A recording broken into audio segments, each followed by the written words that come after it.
Bien, todos me escuchan, todos ven la pantalla. Ok, Se ve. genial. Sí, profe. Bueno, el cronograma decía que hoy teníamos que ver el Disaster Recovery Plan. Eh, Básicamente, eh, algunos se imaginan de qué se trata. Ya la vieron, esta clase es una clase que calculo yo que deben haber tocado en alguna materia dentro de la carrera en algún momento, o alguno lo habrá visto en su ámbito de trabajo, aquellos que trabajan medio cerca de sistemas. ¿Alguien se imagina de qué se trata? ¿Alguno puede hacer algún approach de esto? ¿Tienen alguna idea? Un plan para recuperar desastres, yendo a la traducción. Sí, bueno, pero un poquito más allá de eso. Armar un plan en caso de que pase algo, es decir, poniendo los pasos a seguir o lo que fuera de que se trate. Ok, sí. Bueno, básicamente, para que todos lo entiendan, ahora vamos a entrar en detalle. Lo que se plantea son los diferentes tipos de desastres que puedan existir o que se puedan llegar a considerar, que se puedan dar, y las formas de recuperación. O sea, este plan lo que hace es integrar un poco todo ese trabajo del cual venimos hablando, dónde está el mayor impacto, si se cae esto, qué impacto me puede traer. Entonces, bueno, este sistema que tiene un un impacto crítico en mi compañía, yo lo tengo que recuperar sí o sí. Y así se determinan cuáles son esos sistemas, cuál es la continuidad que tengo que mantener, y se generan eh, una determinada serie de acciones en cada uno de esos sistemas que se deben llevar a cabo para recuperar el sistema en los diferentes escenarios que se plantean. ¿Tá? Por lo general es un documento. A ver, ¿todos me escuchan mal? No, yo escucho bien. No, se escucha bien. No, se Me escucha bien, escucho profe, bien ¿eh? también. Ah, ok, Está bien, ok. ¿eh? Ok, bueno. Perdón, Cristian. Bueno, como decía, por lo general es un documento bastante extenso, porque es un documento que se arma a nivel negocio, a nivel corporativo, abarca prácticamente todos los sistemas que hacen a la operatoria de la compañía. Cada vez esa lista de sistemas se va agrandando más con el pasar del tiempo, porque todos sabemos que hoy en día hay un montón de cosas que están limitadas. Es decir, si yo no puedo facturar, hay un montón de cosas que yo no puedo hacer, en fin, bueno. Entonces, y cada vez son más las acciones o procesos que, y yo diría casi un 100% hoy, que dependen del sistema, ¿no? Que dependen del área de tecnología. Entonces, este plan cada vez es mucho más grande. Pero básicamente apunta a la operatoria de la compañía. Entonces, un plan de recuperación de desastre incluye un proceso de investigación, de evaluación, de determinación de estrategias y de pruebas, obviamente, para recuperarme ante una eventualidad en diferentes escenarios y mantener la continuidad del negocio. ¿Estamos? Bien. Dentro de eso van a existir un montón de documentos. Entre ellos, el plan de continuidad de negocio o BPA, Business Plan con. A ver, no. Sí, BAP, perdón. A ver, chicos, paren, se me hizo una ensalada entre el inglés. Bueno, el plan de continuidad, el Business Continuity Plan, eh, que básicamente lo que hace es determinar en cada sistema qué es lo que yo tengo que hacer para continuar con el funcionamiento de ese sistema en particular. Todos esos planes juntos se meten dentro del Disaster Recovery Plan. Pero además de eso, de los planes de continuidad de cada negocio, el Disaster Recovery Plan también va a meter adentro todo lo que es políticas de backup, ¿vieron backup, no? Porque si no vieron backup, vamos a tener que sumar un tema más a la materia. Backup como de los discos o cómo, Si profe. vieron backup, lo que es, a ver, un backup Sí, en frío. incrementales o ese tipo. Sí, lo que es un backup secuencial. Sí, no me Ese acuerdo. Ahora no, si me particularmente van a no tomar, lo no me recuerdo. acuerdo. Pero tocaron los temas de backup porque yo hoy no los voy a ver.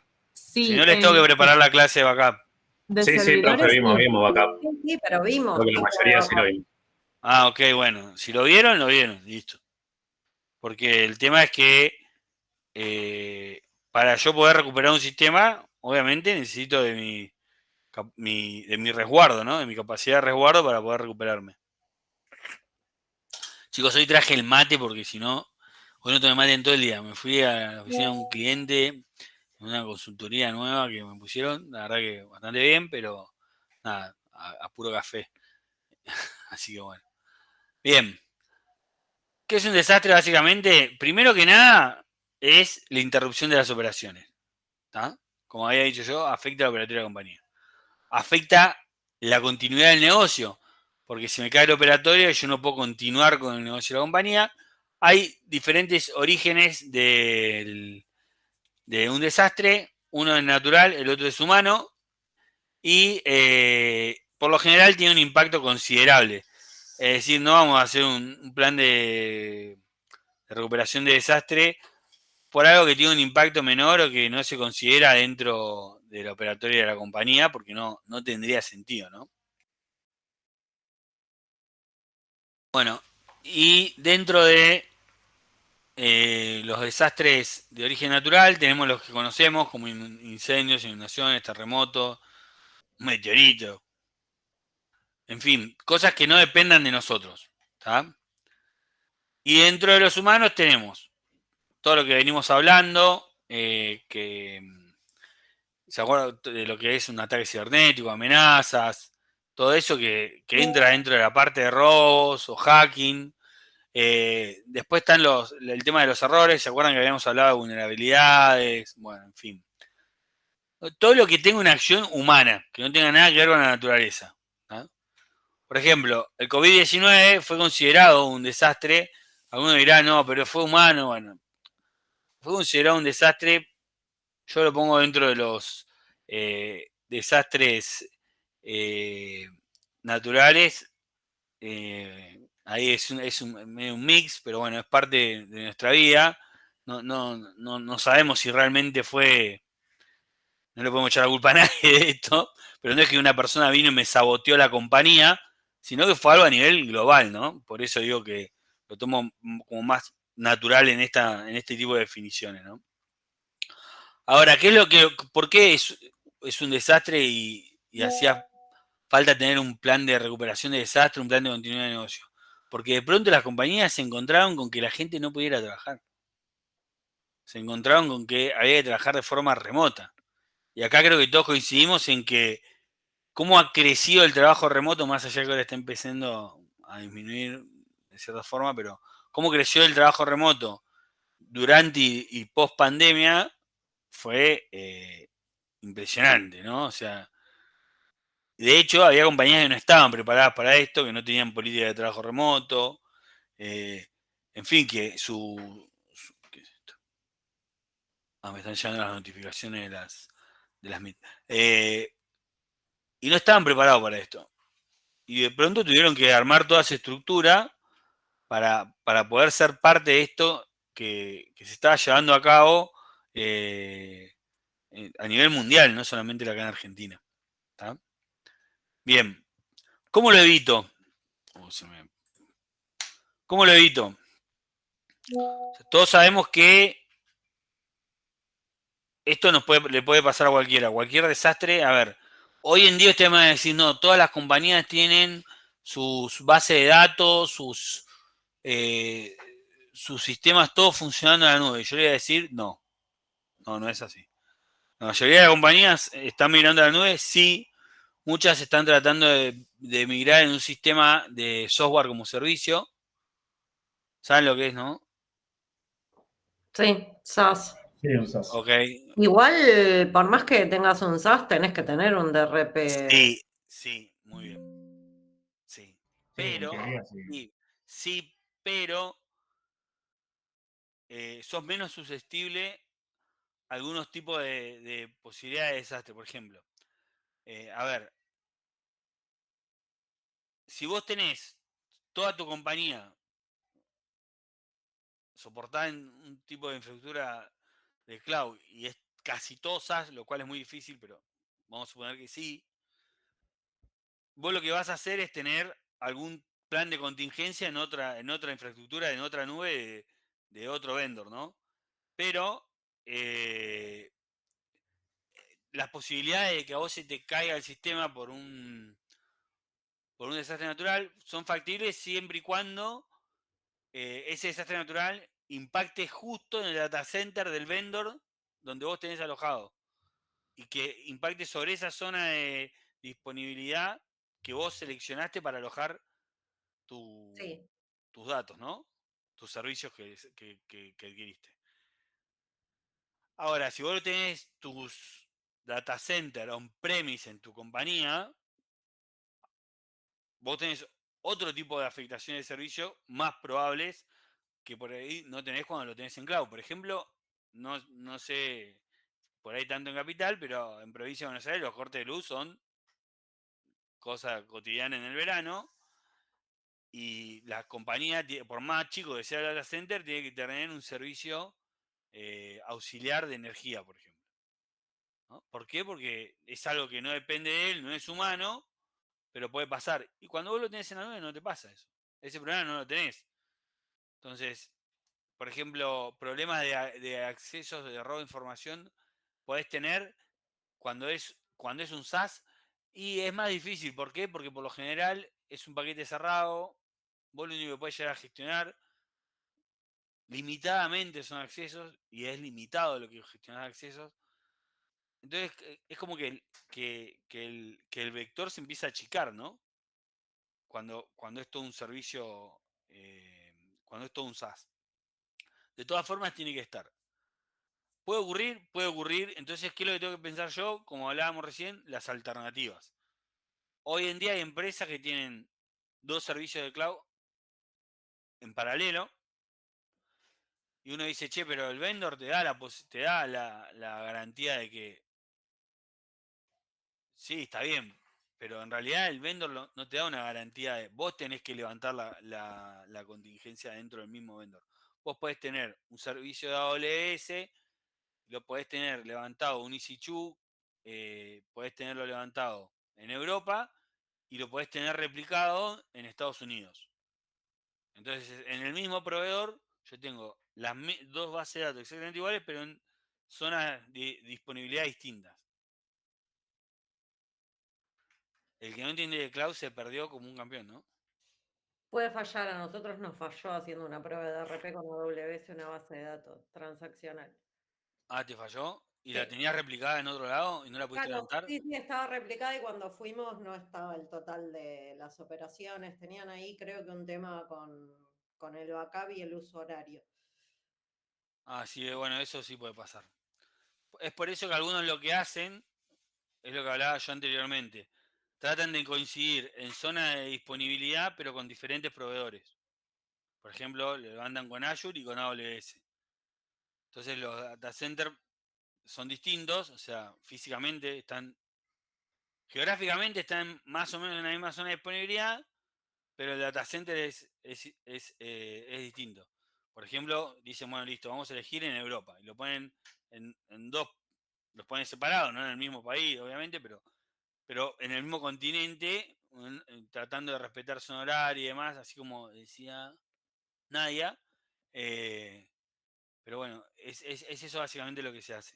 O sea, puede pasar, a todos nos puede pasar, y lo que tenemos que hacer es pensar qué vamos a hacer en caso de D.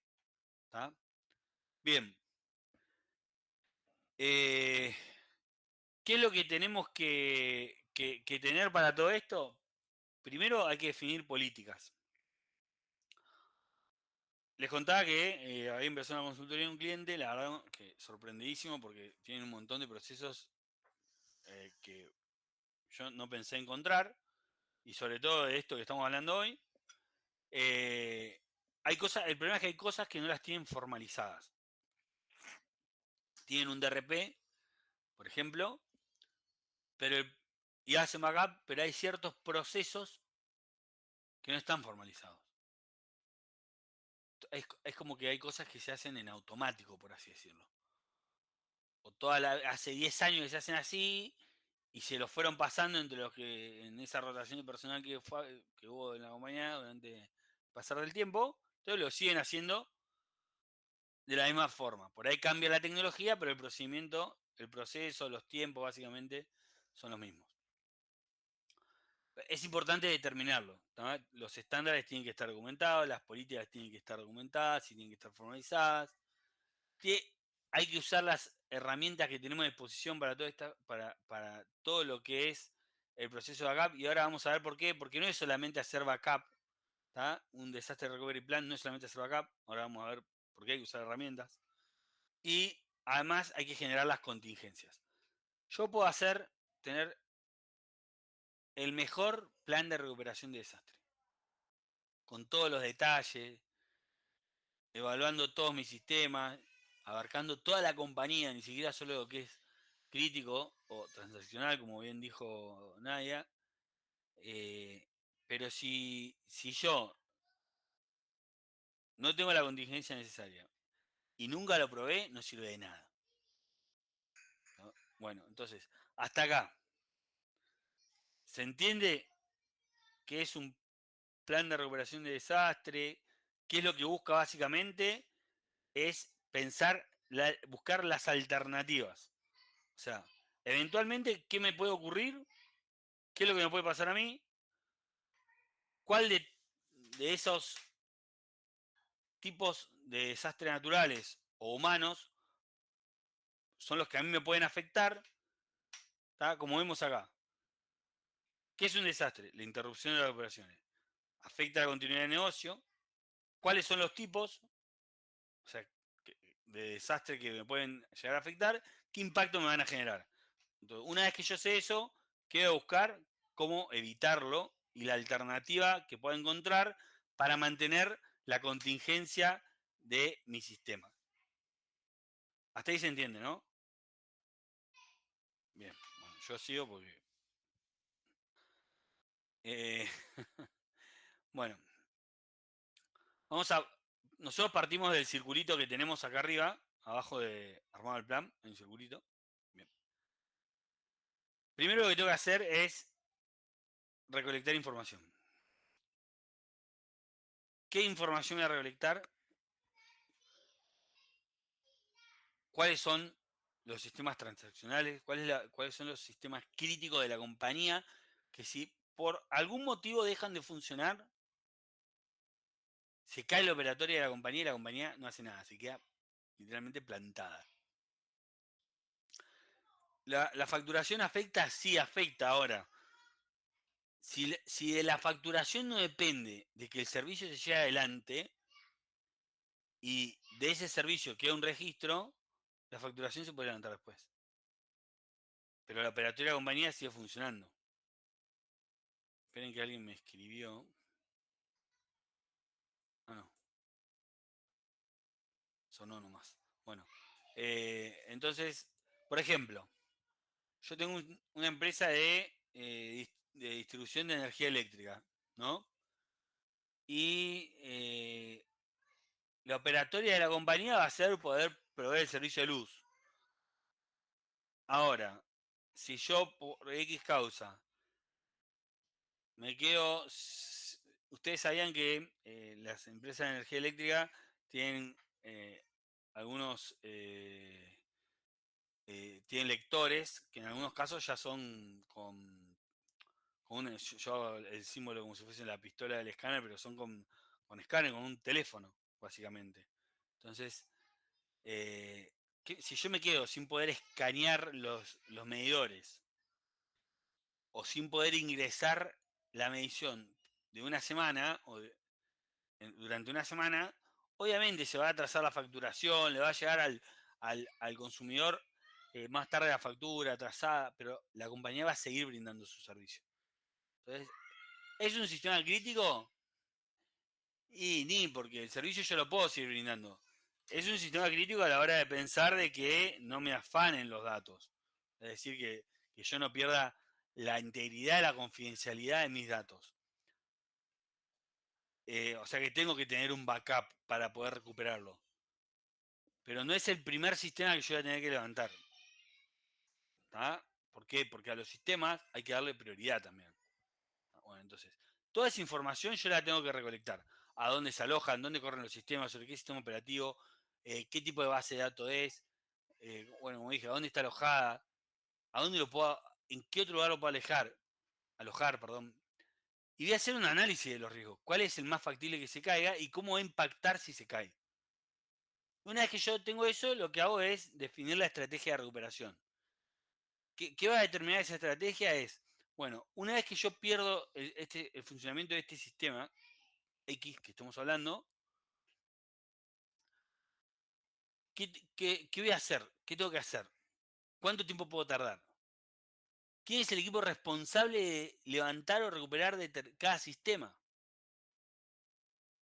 Todo eso va a ser parte de mi estrategia y va a conformar ese plan de recuperación de desastre. Una vez que yo lo tengo definido, lo tengo que poner en práctica. ¿Para qué? Para asegurarme que funcione. Que bueno, que es lo que contaba Nadia recién, que lo pusieron en práctica, pero no lograron de levantar el sistema porque tenían un problema eh, entiendo yo, de zona horaria, ¿no? ¿Dijiste? Sí, exacto. Entonces lo que podría estar pasando es que por ahí, una de dos, o no levantaba bien, o levantaba no con toda la información que debería Nos tener. faltaba información y al Claro. faltarnos información, como es bancario, digamos, transaccional, vos para determinado tipo de operatoria necesitas levantar lo que se hizo antes. Si no, se te rompe todo. Bueno, entonces, eso que les pasó a ellos no es que porque hicieron algo. A ver, sí, bueno, no tendría que haber pasado, ¿no? Pero a lo que voy yo es que está bien lo que les pasó, porque ellos lo que hicieron fue testearlo, lo probaron. Lo que sucede en la mayoría de los casos, o en muchos casos, es que no se prueba nunca. Entonces, ¿cuál es el problema? Que si yo no lo pruebo nunca, y a mí me pasa eso cuando realmente lo necesito, ahí es donde está el problema. Diferente que pasa así como cuenta el caso Nadia, que se empiezan a tomar las medidas para rever la estrategia o rever las configuraciones, ver si hay que cambiar o el proveedor de cloud o hay que cambiar la zona de disponibilidad, tomar las medidas para que ese plan funcione. Una vez que ese plan funciona, no solamente hay que mantenerlo, sino que hay que auditar. ¿Qué es lo que voy a auditar? Que el plan se pruebe, que se dejen los registros de esas pruebas, porque si no, todo queda en que hay un analista que levanta la mano y dice sí, se probó el plan. ¿Tá? Pero básicamente los pasos para armar un plan son los que les acabo de decir. Recolecto información de qué, de los sistemas críticos, de los sistemas que mantienen la operatoria de la compañía. Hago el análisis de los riesgos de esos sistemas, cuáles son los riesgos que corren en ese sistema, cuáles son las amenazas que puedo tener, cuáles son las afectaciones que puedo tener desde el punto de vista de desastres naturales, no solamente de las amenazas desde el punto de vista humano, sino también lo natural, qué impacto puedo tener y en función de eso determino la estrategia.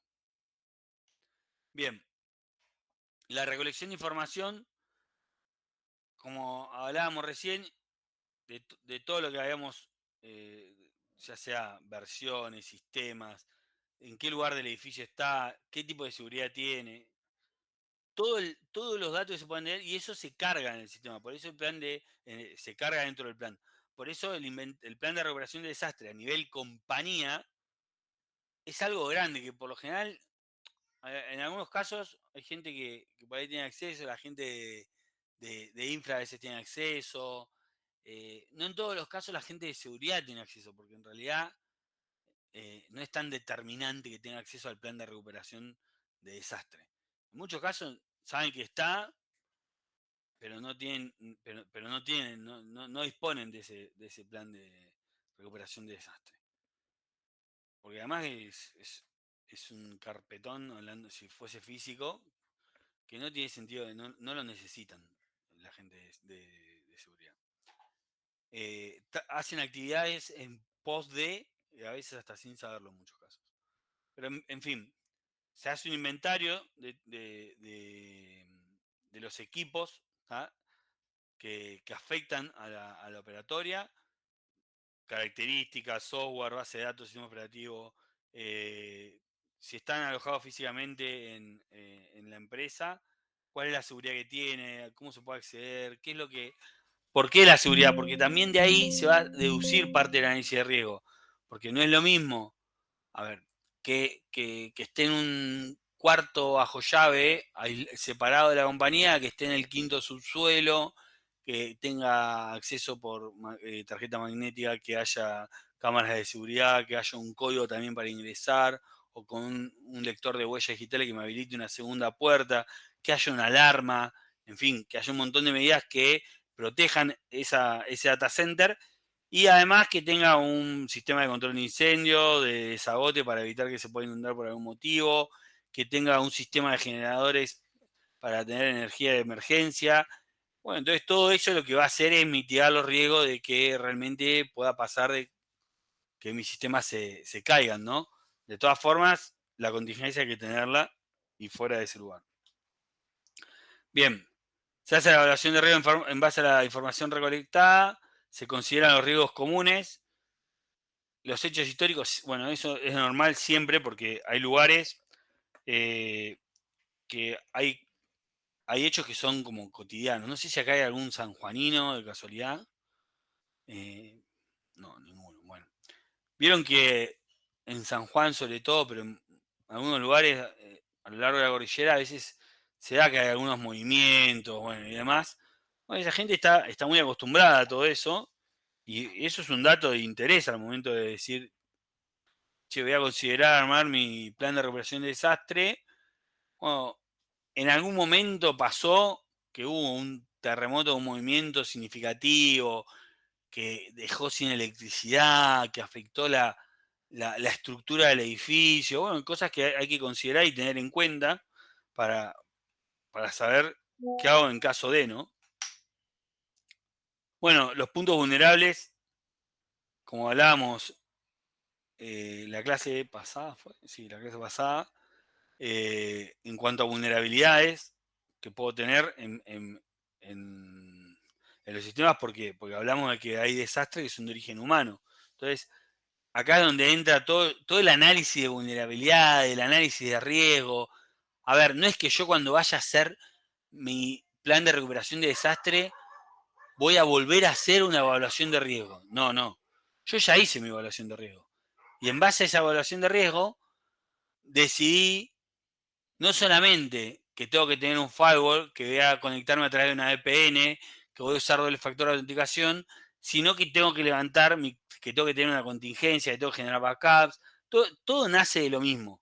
Por eso es que todo lo que nosotros venimos viendo se integra de alguna manera en, en esta actividad de generar un plan de recuperación de desastre, ¿no? ¿Por qué? Porque tanto el análisis de vulnerabilidades como la evaluación de riesgo son parte y hacen parte de este plan de recuperación de desastre. No es que cada vez que iniciamos una actividad vamos a hacer todo de vuelta, ya lo tenemos hecho. Bien, las tolerancias en cuanto a tiempo, a costo. Acuérdense que cuando hablamos de riesgo, creo que fue anterior a vulnerabilidades, habíamos hablado del umbral de aceptabilidad, ¿se acuerdan? Bueno, ahora vamos a ver un grafiquito que habla un poco de eso, porque yo para definir dentro del plan de recuperación de desastre tengo que entender cuánto tiempo puedo tener, por decirlo de alguna forma, caído mis sistemas, si es realmente necesario que la contingencia se active de forma automática y cuasi transparente a los usuarios, o puedo aceptar un tiempo de tolerancia y cómo me puede afectar en cuanto a costos. todo esto se ve a nivel negocio igual, ¿eh? Y hago un paréntesis. A ver, todo esto de definir tiempos, costos, no lo vamos a hacer nosotros. Yo la verdad que no he participado, no sé si alguno está capaz que tiene un puesto más alto en alguna empresa o en su trabajo. Yo no he participado en cuanto a este tipo de características de definir tolerancia de tiempo y costos, sí por ahí en la parte más técnica, ¿no? De decir, bueno, ¿cuál es el riesgo desde el punto de vista de ciberseguridad que tengo? O cuáles son las posibles vulnerabilidades, porque es parte de lo que hacemos. Pero esto ya es una definición corporativa. Lo tienen que ver, está incluido en el plan viejo. Y además para que sepan que todo lo que se hace desde una mesa técnica forma parte de algo un poco más grande. ¿Tá? Bien, dicho esto, se hace el análisis de impacto, volvemos al riesgo, ¿no? Al riesgo desde el punto de vista de ciberseguridad, cómo va a impactar, ¿no? Si este sistema deja de funcionar eh, o, o es afectado por el escenario que se haya planteado. Y una vez definido el impacto, se va a definir la estrategia. Una vez definida la estrategia, que se hace por lo general, se hace una estrategia para cada riesgo. En algunos puntos puede ser que para más de un riesgo coincida la misma estrategia.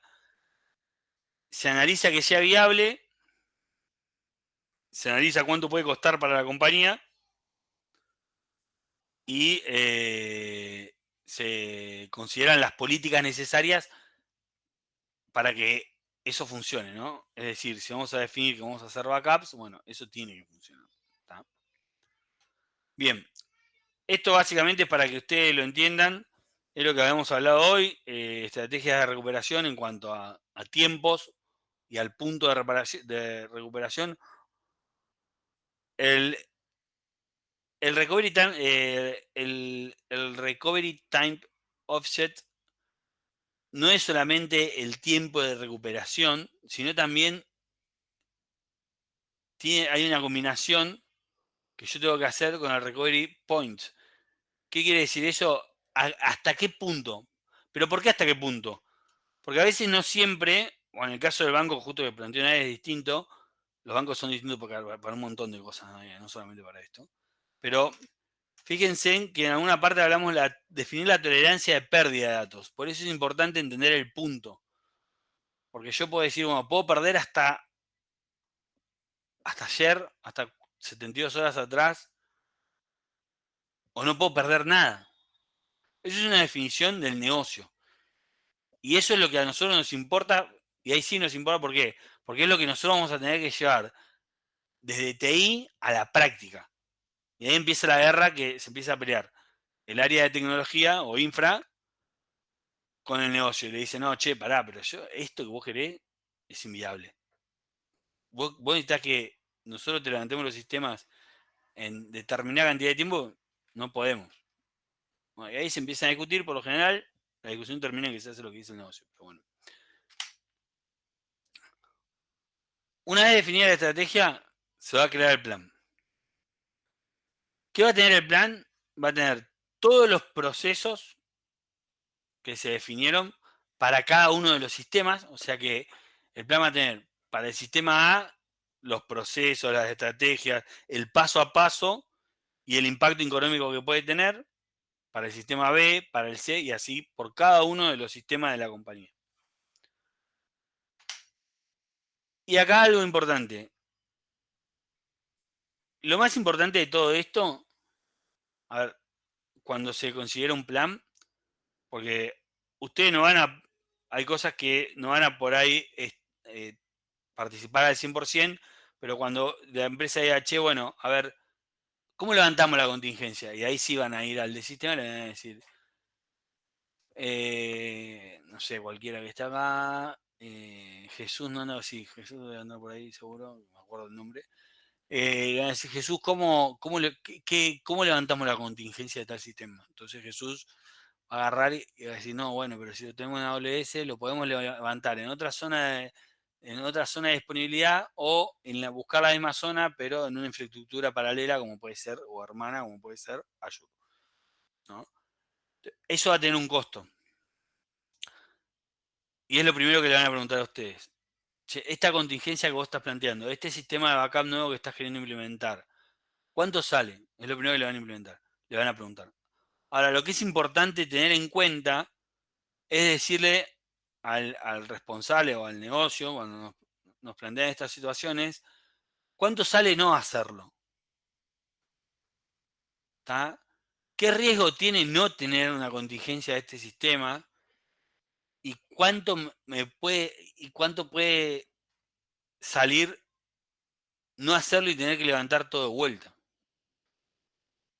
¿A qué me refiero? Hay veces que la compañía va a decir, no podemos pagar un resguardo en la nube. Y ustedes van a decir, bueno, pero ¿dónde guardamos los backups? ¿Dónde levantamos? ¿Cuál es nuestra contingencia? Entonces le van a decir, bueno, hay que levantar un servidor on-premise. Y ahí la compañía va a decir, no, pero es mucha plata. Y les puedo asegurar que pasa, ¿eh? No sé si a alguno que está acá le pasó, pero yo he escuchado casos de que gente del sistema me ha dicho, no, pasa que sí, eso se planteó, pero por una cuestión de presupuesto, no entró en el presupuesto de este año, en el año pasado tampoco, y no tenían un data center de respaldo, lo único que tenían eran las cintas. Es el único backup que tenían. En una oficina aparte, que era en una oficina de atención al público, que había un cuarto cerrado en el fondo, y ahí cada tanto iban archivando fuera del mismo edificio las cintas. No sé para qué, porque si se caía todo ahí no iban a levantar nada, ¿no? Pero bueno, la información estaba. Y les va a pasar en un montón de cosas. Les va a pasar que van a escuchar que tienen un XDR. Un XDR es como, o un EDR que viene a ser casi como un agente. Un EDR es un agente de endpoint de la workstation, la computadora nuestra, que además de detectar virus, es como un antivirus potenciado, detecta procesos anómalos dentro de la computadora. Una XDR hace lo mismo, pero no solamente en la computadora, sino en la network, ¿no? O sea, en los puntos más aledaños, que está dentro de la misma VLAN. Ahora, ¿qué pasa? Hay empresas que ustedes van a ver que tienen el XDR por un lado, tienen un firewall de otro vendor, tienen un sistema de protección contra intrusos de otro vendor, y empiezan a tener un montón de servicios de diferentes proveedores, y después tienen un SIEM.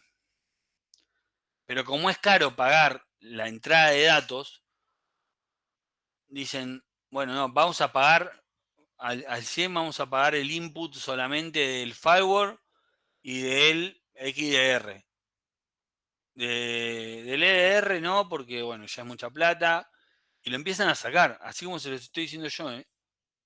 Lo empiezan a decir, bueno, no, hasta acá. Entonces después vos te encontrás con que la empresa tiene un SIEM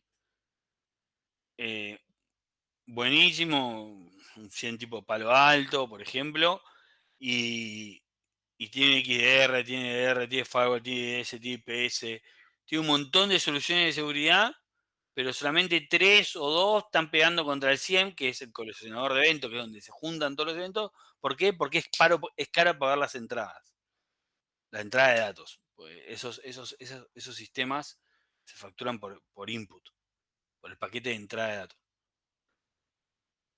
Y voy a decir, che, pero ¿qué sentido tiene? No tiene ningún sentido. Bueno, pero la empresa limita por una cuestión presupuestaria. Y en estos casos pasa lo mismo. No siempre van a poder tener una contingencia exactamente igual en la nube o un servidor igual paralelo. Eso no pasa en todos lados, sobre todo en las empresas chicas no se da de la forma en la que se puede dar en un banco. ¿Pero por qué? Porque el banco en particular tiene otras exigencias en cuanto a regulaciones que le imponen desde el Banco Central o de otras normativas vigentes para funcionar con tarjeta de crédito, por ejemplo, y demás, que le exigen tener determinadas condiciones. Entonces, cumplen con eso. Ahora hay empresas que son chicas que no tienen esas exigencias. Entonces, no consideran el gasto. Bien. Hasta ahí. Vuelvo para atrás, no tengo drama. Pregúntenme en lo que sea. La idea básicamente es que se lleguen que hay un plan de recuperación de desastre. ¿Cuáles son los tipos? Y qué es lo que tengo que hacer. Pero más que eso no. Quiero que trabajen en grupo con los temas de uso. Con los casos de uso. Bien. Una vez que yo tengo definido mi plan, tengo que testearlo. Testearlo no es que... A ver. No vamos para testearlo, a boicotear el sistema o el funcionamiento del sistema de la compañía. Lo que hay que hacer es probar que la contingencia funciona, que se pueda levantar. Eso es testearlo. Ahora hay que diseñar las pruebas para ver que cada una de esas contingencias funcionan, la forma en la que se va a probar, cómo se la va a documentar y evaluar los posibles fallos que se puedan generar. ¿Termina ahí el trabajo del DRP? No, el DRP está continuamente en cambios. ¿Por qué? Porque la empresa crece, se cambian las tecnologías, las amenazas cambian, los riesgos cambian, la operatoria de la compañía es cada vez más grande, cada vez hay más procesos incluidos en la parte de sistemas, entonces eso va agrandando el plan de recuperación de desastre. En fin, siempre está sujeto a revisiones, siempre está sujeto a pruebas y nunca termina el trabajo del DRP. O sea, nunca vamos a decir, este plan de recuperación de desastre se terminó y durante 6 años sigue sirviendo. No es así. Bien. ¿Cómo facilita el DRP a la compañía? Primero, genera las guías necesarias para que todos, o no todos, sino los involucrados de cada área, sepan qué es lo que tienen que hacer en caso de. ¿Tá? Para que la gente de infra sepa qué tiene que hacer para cada sistema. Elimina la posibilidad del voluntarismo o de que algún colaborador empiece a tomar acciones de manera arbitraria, creyendo que son mejores, pero no mantienen no mantienen un estándar definido por la compañía. Entonces, todo eso se elimina cuando se empiezan a definir los procesos. Y siempre me van a escuchar a mí decir, hay que formalizar los procesos. Porque es la única manera de darle una continuidad. ¿Tá? Reduce los riesgos. ¿Qué riesgos? De que yo no pueda recuperar mi sistema. Ese es el riesgo que reduce. A ver, la posibilidad de que no pase, y es raro que lo podamos eliminar, no se va a poder eliminar. Pero lo que vamos a tener es la capacidad de recuperarnos, que es lo más importante. Y además reduce costo, porque si yo me prevengo de las situaciones, no voy a tener que salir a armar algo que no tengo, que es prácticamente imposible, y además reduce los costos de pérdida, porque si yo me puedo recuperar y tener la menor cantidad de pérdida de datos posible, la menor cantidad de tiempo posible de pérdida de tiempo posible del operatorio de la compañía, lo que va a hacer es que yo pierda menos plata.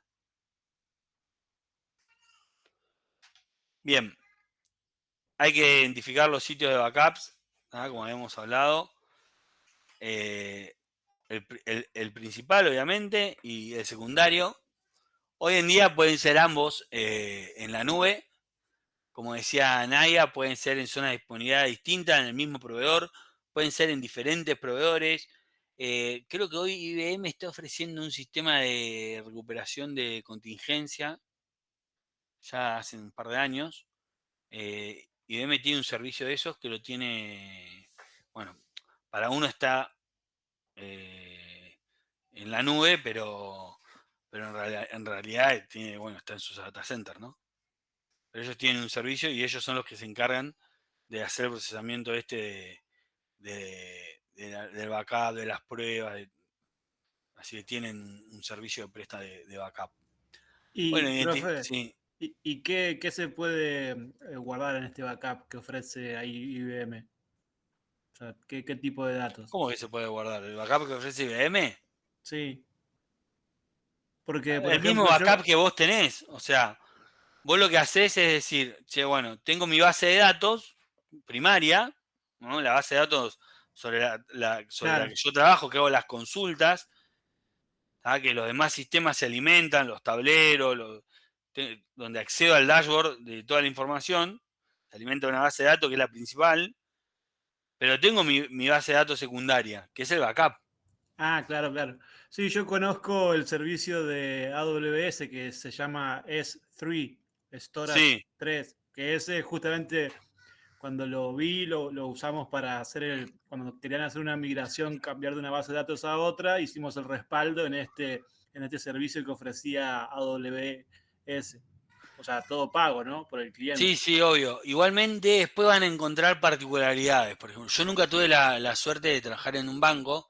Tengo algunos conocidos que han trabajado y hay algunos puntos que son distintos porque, por ejemplo, hoy yo fui a una empresa, les contaba, ¿no? Bueno, che, los dos flacos que están de ciberseguridad son seguridad de TI completo. Ellos dan acceso, bajan acceso, hacen todo. Ahora, usted, por ejemplo, va a un banco y el banco está, ahí, Nadia, corregime, está recontra segmentada las funciones dentro de un banco. Sí, sí, sí. Tanto que si te toca alguno que no es de esa función, te contesta cualquier cosa. Sí. Entonces, y después, en algunas cuestiones como estas, yo no sé si los bancos no llegan a tener diferentes sitios de backup, pero o sea, más de un backup de lo mismo. Sí. Y Que, de hecho, bueno, tenés un sistema centralizado, o sea, vos tenés DRP por todos lados sí, porque tenés una segmentación que es terrible e incluso tenés los DRP de tus proveedores, porque vos te sí, conectás con un montón de otros sistemas, entonces también tenés esos DRP. Y lo otro es que el BCRA te obliga, te hace auditoría. Y los DRP, si bien los probás en ambientes preproductivos, el BCRA te obliga a X cantidad de tiempos a hacer todos los DRP en producción directamente. Y te exactamente. audita mientras los haces. Sí, dicen que esas auditorías son bastante, bueno, yo no, de Son vuelta. terribles, sí, sí. Nunca tuve la. Sí, ¿y cómo levantas disculpe, me metí así re mal. ¿Cómo levantas un DRP en producción? O sea, a mí me diera cagazo. Y así Tipo, rompimos todo. claro, obvio. Y si me Porque pierdo un teníamos poco, configurado, o sea, en ambientes bajos teníamos, vos en AWS tenés, no sé, ponele, si lo tenés en Estados Unidos, tenés Virginia del Norte, tenés un montón de regiones. sí, claro. Y vos por ahí el DRP en ambientes bajos lo tenías configurado con AWS, hiciste todas las pruebas y en producción alguien se olvidó de configurarlo en la zona que tenía que estar y te quedó en otra zona y rompiste todo. Claro. Son cosas que pasan, chicos. ¿Qué vamos a hacer? Rompiste todo, por eso me da cagazo a mí. No, bueno, pero ustedes tienen que entender que a diferencia de otro tipo de empresas, los bancos tienen transacciones que son en tiempo real. ¿Tá? Entonces, es por eso que ese DRP se levanta en la operatoria. O sea, a mí ahí corregime Nadia, pero sobre que yo estoy teniendo el escenario que se plantea, vamos a decir un caso real, ¿no? Y tengo que poner de vuelta, un DRP es un desastre recovery plan, lo que yo levanto es la contingencia, ¿no? Pero tengo que levantar esa contingencia, no es que corté con uno, apago todo y No, levanto el otro. no. Es simultáneo. Es simultáneo, sabés que vas a tener un porcentaje, eso está De medido, pérdida, sí. de pérdida de transacciones y también incluye dentro del DRP cuánto las recuperás, digamos, ¿no? Y hay una Porque susceptibilidad de riesgo monetario, hay un montón. sí, todos esos planes, esos análisis los tenés que hacer y presentarlos. Sí. Pero igual de vuelta, estamos hablando de un caso súper particular que son los bancos. Hoy en día pasa lo mismo, si a alguno le toca ir, a ver, si alguno, por ejemplo, va a trabajar a Redlink, si va a trabajar a Naranja, que bueno, Naranja es un banco de Galicia. Las billeteras virtuales, Mercado Pago, son todos lugares donde la contingencia se levanta de forma simultánea. A ver, yo vivo en la zona de San Miguel, acá vamos a cambiar de rubro, vamos a la energía, se corta la luz, sí, se corta la luz y hasta que no levanta el servicio, la contingencia de Enor, bueno, no es lo mismo que en el banco. ¿Tá? Entonces, el banco funciona sumamente distinto. Los bancos tienen, dentro de las áreas de seguridad, por ejemplo, tienen un área que diseña las reglas de seguridad, o sea, en cuanto a las diferentes soluciones en la arquitectura de ciberseguridad, está el que la implementa, está el que la diseña, está el que las evalúa, hace un desarrollo y pasa por el área de seguridad y el de seguridad dice, no, acá fíjate que tenés que tener, está recontra segmentado, de vuelta. ¿Ah? Está buenísimo el ejemplo que trae Nadia porque lo que sucede en los bancos por lo general es que se trata de que no se escape nada y esa segmentación y la burocracia que tiene, por más que a algunos les parezca un poco lenta, minimizan los errores, ¿no? Porque las pérdidas son monetarias y son infernales. Pero, en fin. Lo que se define dentro una de las cosas que se van a definir, y es muy importante definir dentro del plan de recuperación de desastre, son los sitios de backups, es decir, dónde van a estar alojados mis contingencias en cuanto a mis datos. Lo normal es que haya un backup principal y como mucho un backup secundario, no mucho más. Saliendo del caso particular que habíamos planteado recién. También se definen los tipos de backup que se hacen. Se definen los tipos de backup que se hacen. ¿Ah? Se hacen backup durante la operatoria.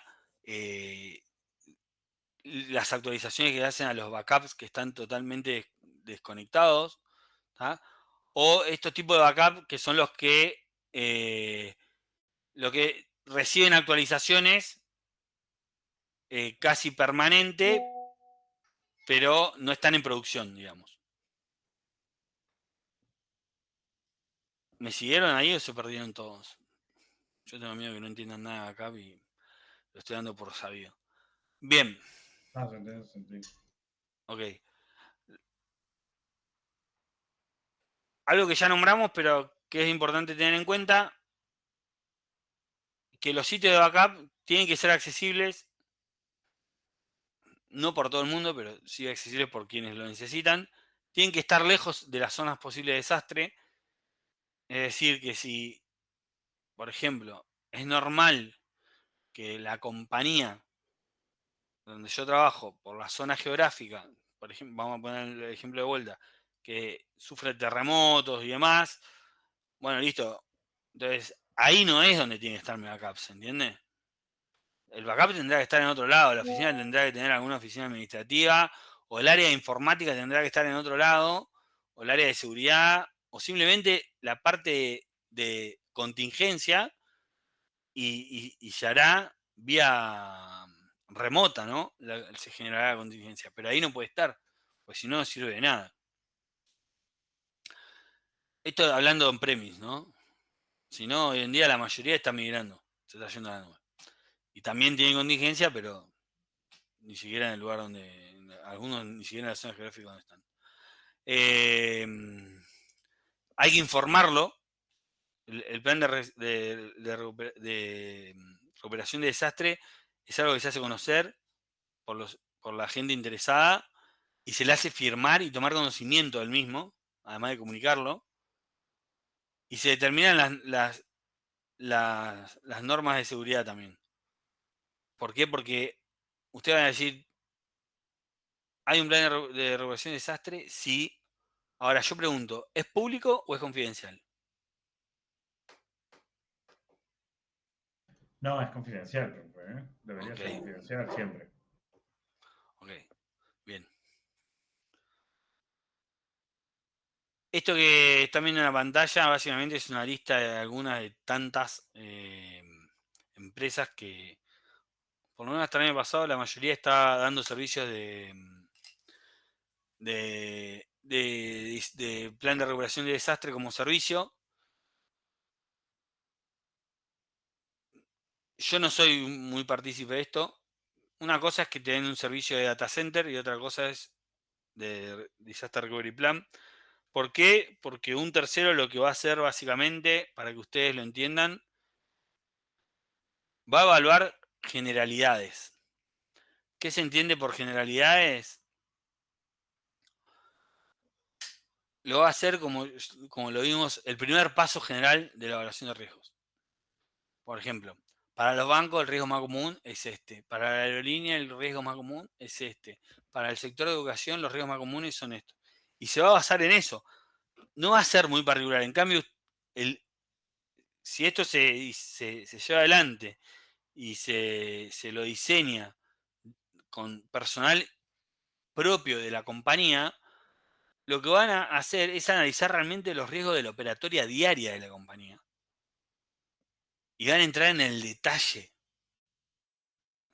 Y ahí es donde van a poder identificar cuáles son los puntos que realmente son críticos y dónde están los puntos más difíciles para generar la contingencia. Porque no en todas las operatorias se va a generar la contingencia de la misma manera.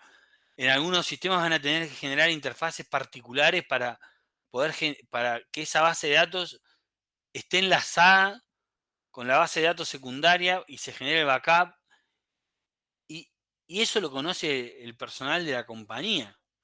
Es difícil que el externo llegue a conocer esos detalles y generar todos los pasos que se tienen que generar, que tiene y conocer todos los pasos que tiene que conocer, identificar los puntos de fallo que puede haber en la operatoria normal de la compañía para saber cuándo o qué sistema puede no estar guardando todos los datos.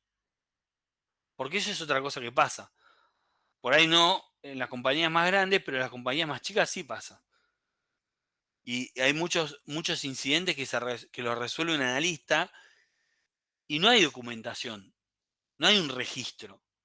Entonces, contratar un tercero a veces para desarrollar este tipo de documentos es medio complicado, desde mi punto de vista. Que se hace y hay un montón de empresas que lo No, están pero haciendo. creo que te lo ofrecen también, profe. Creo que te lo ofrecen directamente los proveedores de cloud cuando tú Sí, vas y sí. directamente ya te dicen, che, fíjate que necesitas Sí, pero eso no es coso, completo lo que te ofrecen, porque a vos lo que te están no, obvio ofreciendo no. es la contingencia de tu base de datos nada más. Claro, te dicen, mira, yo te devuelvo el estado de la base de datos en el que estaba cuando pasó el quilombo. Sí, bueno, pero Obvio, pregúntenle no a es lo mismo. Nadia lo que es realmente levantar un sistema, no es solamente tener la base de datos, ¿eh? No, es No, claro, porque tienes transacciones en el medio que también tienes que recuperar. arrancar O sea, desde cero. es Así un que quilombo. Claro, por eso, es arrancar de cero, es tener los sistemas operativos funcionando, las aplicaciones funcionando, tener los accesos, o sea, mantener una contingencia real no es solamente tener el backup de la base de datos. Yo tengo que tener un sistema, prácticamente es tener un sistema secundario. Sí, hay alternativas para eso. Creo que, por lo menos en mi empresa, nosotros lo que hacemos es mantenemos un el estado productivo en la base de datos Ujú. de nuestro estado actual, ponele, y después tenemos otro nodo desplegado también, donde también está, porque nosotros en realidad lo que tenemos hoy en día es como una granja de servidores, ¿no? Lo que tengo es un nodo principal y en el medio lo que tengo metido es un reverse proxy, que lo que Ujú. hace es, bueno, yo le digo, che, ¿cuál nodo es el que está escuchando todas mis peticiones? Es una estrategia común que implementamos este año, pero es conocida en todo el mundo, que se llama Zero Downtime Deployment. Y lo que nosotros hacemos es, bueno, tenemos literalmente dos sitios iguales, pero bueno, Claro. dentro del mismo servidor. Dentro del mismo servidor, esa es la cagada, ¿no? Y del resto lo que hacemos es, en un servidor aparte, pero en ese ni siquiera tengo acceso yo, está el backup del día, ¿no? O sea, no se hace mucho más. Todo lo que se implemente en el día tiene un backup que automáticamente pasa, no sé, a las 10 de la noche, 11 de la noche, por ejemplo, se recrea todo lo que tengo en producción, tanto sea, no sé, despliegue de desarrollo o el estado de la base de datos, se pasa en un proceso nocturno a un servidor de contingencia, ponele. Que esa parte ni siquiera, yo no tengo acceso, ponele, por decirte. No, pero está bien. Pero ese ni siquiera sé dónde queda. Pero nosotros lo que Bueno, pero es hacemos, lo bueno, pero igual es lo que yo te decía hoy, perdón, lo que les decía hoy. Muchas veces lo que sucede es que nosotros no sabemos dónde está funcionando todo eso. A menos que estés en el área que es la responsable de generar la contingencia, muchas veces no lo sabés. sí, es así. O sea, porque mi trabajo, yo soy desarrollador, o sea, mi trabajo es desarrollar. No, A por eso. veces, viste, le meto, no Pero igual, sé, che, y está bien que infraestructura, así esas sea, cosas. porque, a ver, yo te pregunto, ¿vos para qué necesitarías saberlo, por ejemplo? No lo necesito para nada. Para llevar a cabo mi trabajo no necesitaría saber eso nunca. Si ya el No, proceso es automático y se pasa, no necesito ni siquiera saber en qué momento ni en qué hora del día se pasa el backup o, digamos, el estado de todas las aplicaciones, de todo el servicio, se pasa al tipo de la contingencia. bueno, Lo para que sé ustedes, por hablar con amigos míos. claro, no, lógico. Bueno, para que ustedes sepan, en muchas empresas lo que sucede es que hay servidores espejos, ¿tá? Donde se replica todo lo que está en producción, está como replicado. ¿Tá? Y después hay un servidor que se alimenta de ese, que ya no está, hay otro por atrás que se alimenta de ese, que no está en producción, no es simultáneo, pero se va alimentando, pero sí existen los servidores espejos, ¿tá? Que es exactamente lo mismo. Yo hago una modificación en la base de datos de producción y automáticamente se modifica el otro. ¿Tá? Es simultáneo. En mi Eh, laburo se hace una réplica de la máquina virtual entera. O sea, tenés un servidor físico principal, un servidor físico secundario, uno al lado del otro en el mismo rack, sí, y un software que se encarga de primero hacer el backup de la máquina virtual principal y almacenarlo. Es un software que corre en un hardware aparte, en un NAS. sí. Se almacena la base de datos en el NAS y al mismo tiempo se replica en el servidor de backup. Ok. Entonces, si llega a haber algún problema, muere el servidor principal, instantáneamente se prende el secundario y sigue todo como si nada. Se pierde lo que decías del el umbral de tolerancia de pérdida de datos, en este caso es un día, porque el backup se hace una vez por día. Ah, es frío, se hace, está bien. Y también Bueno, se hace live réplica para cuando hay menos tolerancia de pérdida de datos. Es una réplica que toma un snapshot del servidor principal cada hora y lo replica directamente en el servidor secundario. Entonces tenés un máximo de 1 hora de pérdida de datos. bien. Bueno, fíjense en lo que estaba contando acá Matías, que tienen todo en el mismo lugar. Eso igual no está del todo mal, y les voy a pasar a explicar por qué, ¿no? Porque, a ver, cuando yo hablo de Disaster Recovery Plan y hablo de esto de tenerlo en lugares distintos, la realidad es que nosotros acá en Argentina tenemos una cierta suerte, digamos, en cuanto a algunas consideraciones desde el punto de vista de lo natural, porque hay ubicaciones en nuestro país que las probabilidades de desastres naturales son realmente bajas. Entonces ahí hay un análisis de costo que se hace y se evalúa la necesidad. La necesidad de lo acá va a estar siempre. ¿Por qué? Porque, como decía Matías, ese sistema que está en producción puede caer en cualquier momento. Ahora, por ejemplo, vamos a decir, yo tengo la parte de sistema de mi empresa trabajando en Capital en Microcentro. Ahora, yo le voy a preguntar a todos ustedes, ¿cuáles son las probabilidades de desastres naturales que hay reales hoy que, en Capital por los cuales yo podría perder el lugar físico donde está mi data center? Que se arme un quilombo en el centro, profe, es la única. Claro, No, o que se naturales, derrumbe el edificio, naturales. básicamente, ¿no? Que nos caigan no sé, una guerra, una bomba, pero eso ya no es natural. O sea, la realidad es que naturales no. Básicamente porque no es una zona de derrumbes, no es una zona de terremotos, no es una zona de maremotos. La realidad es que si bien somos un país, creo que ninguno, ni Azure creo que tiene data center acá.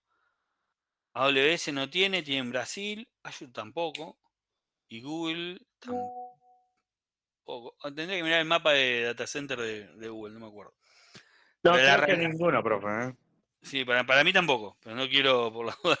Pero a lo que voy es, pero más allá de eso, la realidad es que nosotros no tenemos tanta probabilidad de desastres naturales como hay en otros lados del mundo. Entonces, hay una evaluación de costos también, porque todo pasa por plata. Che, ¿cuánto vale mantener un data center en otro lugar? ¿Cuánto me sale? Entonces, por ahí termina sucediendo lo que decía acá Matías, ¿no? Que, bueno, básicamente por ahí a veces nos hace falta, no la amerita, y en cuando hace una evaluación de costo-beneficio dice, no, vamos a tener los backups dentro de la misma empresa y sí, en el mismo data center, en diferentes track, pero dentro del mismo lugar. Claro, en este caso, digamos, toda la operativa de la empresa está en el mismo lugar que los data centers, por lo que si un terremoto destruye el edificio, por más que haya sistema, no habría nada para no habría oficina. Claro.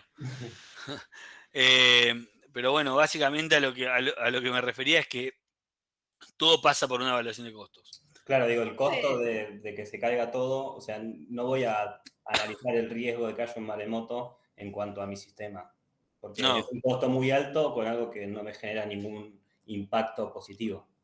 Ok. No me va a funcionar, digamos.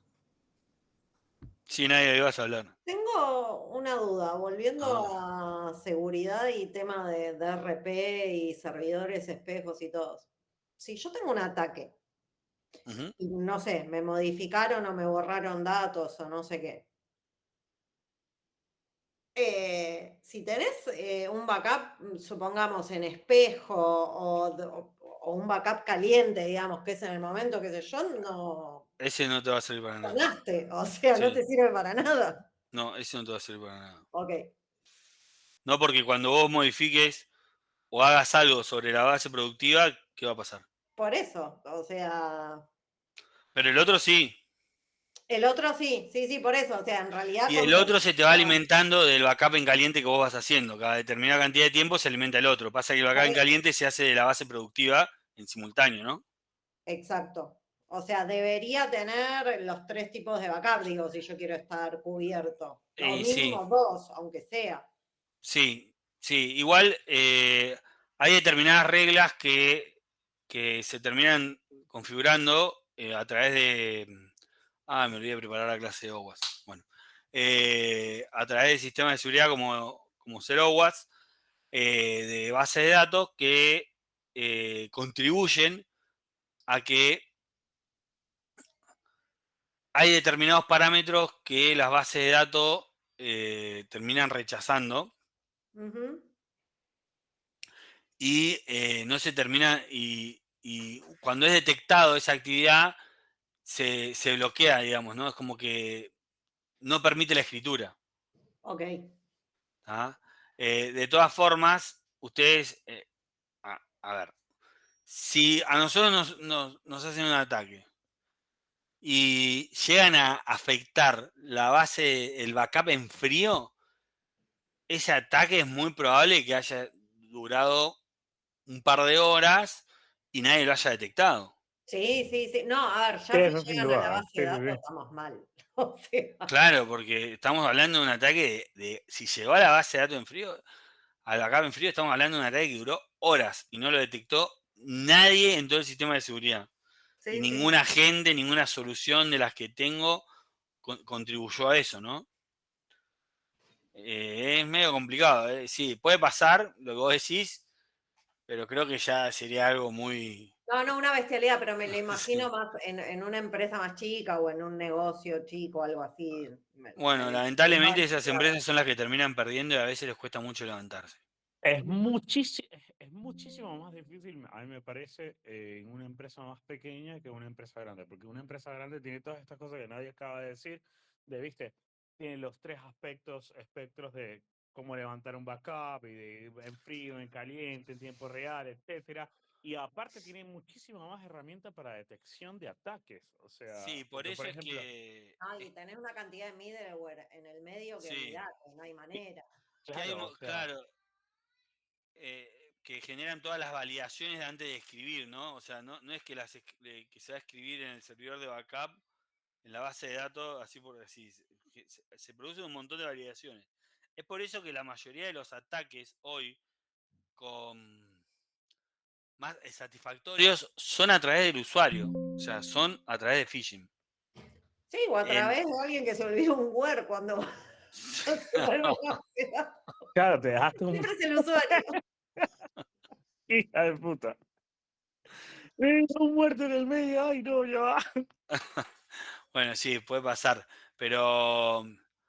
y después hay otra forma, es medio complicado porque los movimientos laterales empiezan a estar cada vez más restringidos por la segmentación de las redes, pero es con los proveedores, ¿no? Cuando uno tiene proveedores críticos que tienen afectación en, en las transacciones de la compañía, es decir, que tienen acceso a generar cambios que impactan en las bases transaccionales del negocio, y no hay control de nómina en esos proveedores.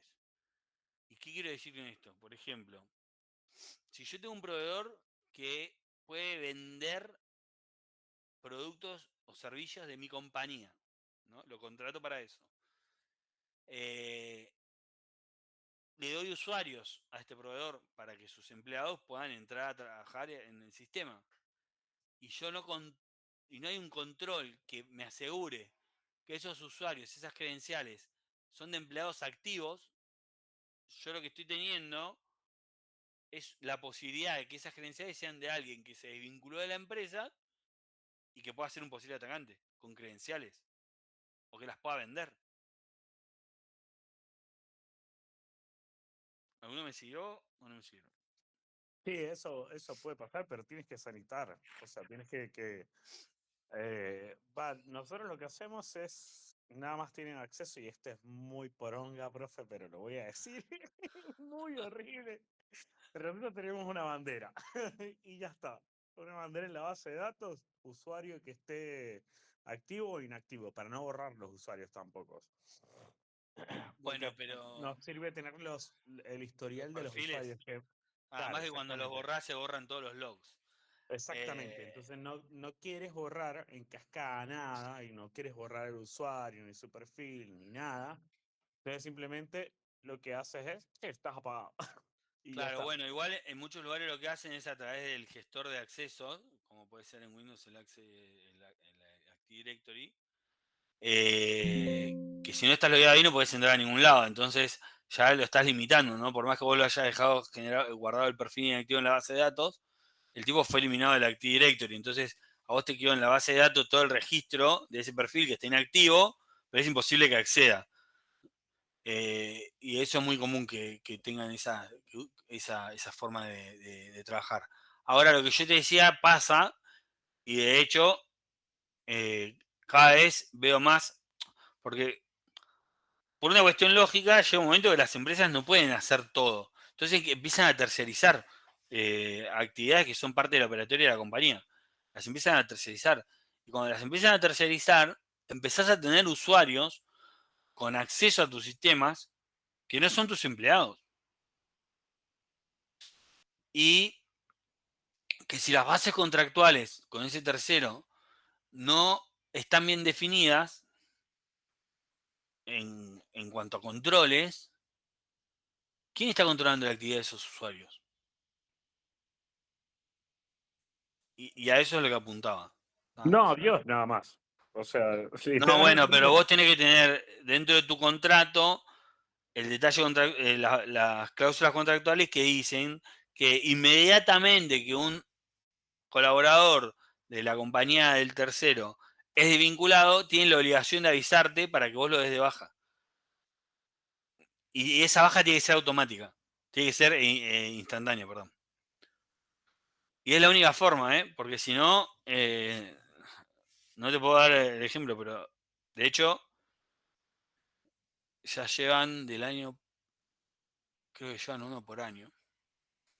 24, 25, 23. Sí, llevan casi desde el 22 en el 23 y un caso en el 24, una empresa que conozco, a través de acceso por un tercero. Y es impresionante, ¿eh? Ah, perdón, está la cámara a mi derecha y yo me pongo... y es por un tercero. Pero bueno, nos fuimos de tema ya. Ustedes me dan charla a mí. Bueno, bien, vamos a hacer una cosa antes de que sean las 9. ¿Alguien se quedó con alguna duda? Después hacemos un repaso, si quieren, de Disaster Recovery Plan. Yo no les voy a tomar... Es algo muy complejo para meterlo dentro del examen. Sí me interesa que sepan que existe el plan de recuperación de desastre, que en realidad dentro de él hay un montón de planes de continuidad que es parte del plan de continuidad de negocio, que son todos los pasos de cada uno de los sistemas y de cada una de las contingencias para que el negocio siga funcionando, que es parte del proceso de análisis de vulnerabilidades, o sea, mejor dicho, que la evaluación de riesgo también es parte no solamente de decir, che, cuáles son los riesgos que me pueden afectar, sino también forma parte de este proceso de recuperación de desastre, al igual que lo hace el análisis de las vulnerabilidades. Y esos planes de recuperación ante desastre también van a ser parte de mi recuperación ante incidentes de ciberseguridad, porque un desastre puede ser humano, o sea, puede venir de parte de un ataque cibernético y de ahí sale ese caso que voy a utilizar en caso de que a mí me estén atacando. Perdón, chicos. Porque no solamente lo que voy a tener que hacer en caso de un ataque, como hablamos siempre, está esa etapa de la primera respuesta, de responder, de contener, sino después hay que recuperarse. Y eso va a estar contenido dentro del Disaster Recovery Plan. Que en el caso de los incidentes cibernéticos, pasan de la gestión del incidente, que se hace a nivel compañía, a nivel negocio, al plan de respuesta a incidente, que es la parte técnica, ¿no? Es decir, bloqueo la IP, aíslo esa VLAN. Básicamente termina estando dentro del plan de recuperación de desastre. Pero bueno, hasta ahí, ¿alguien tiene una duda?